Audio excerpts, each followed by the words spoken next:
Şöyle. Al yapma Böyle. Ye. Tam ye yapraktan. Hemme ki. Uzun kısa keldi hemmesi ki. Var. Bunu kunçuk telere koy. Özü keldiler. Kanı. Bir dakika. Ortaya filemiz. Orta. Niye kırmızı? Hani ala yaka. Ki hemme yaka ki. Bu. Kenardan salut iskeldi yaxşımı? Sana otum dep tına varmasa yanmıyor. 100 burası. Şuna baş gerek. Kanı. Başın he böyleler kim akır? Hani kim arkada kim var yaka. Kim? Okuma kelle yaltırak. Ha, ezler kadar dolar. Patlaysa bizi kendi yağına boya koşmaya karar verdi. Tem bilen. Sağlık amal tilimiz. Evvelen assalamu aleyküm patlayışlar. Hemmeniz yaşa egen Enverbek Matmuratov YouTube kanalı patlayışları. Hem de Instagram kanalı patlayışları. Bugün biz doğalsa Oraza Cumaniyaz'da aynen şu halamızın canımız, yüreğimiz, bölemizi yönetip geldik.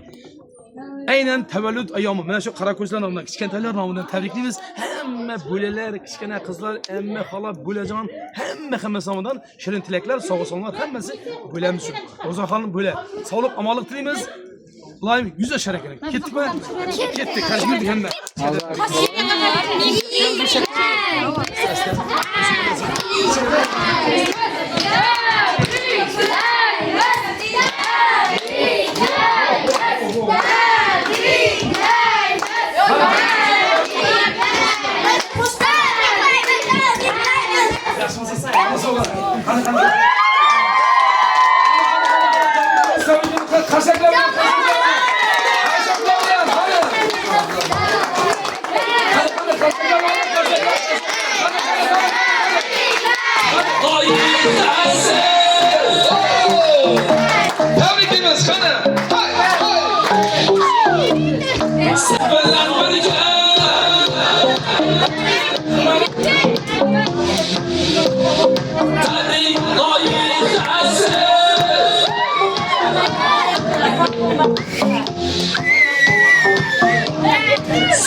Şirin olsun.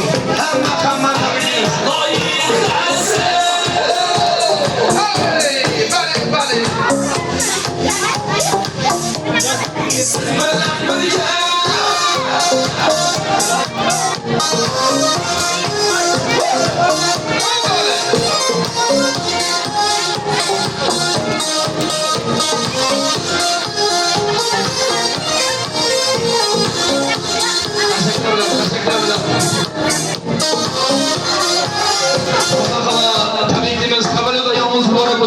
Hemişe puanı verin meşhur bölelerin devresinde. Farzatlar baktan tarlasıya puanı verin.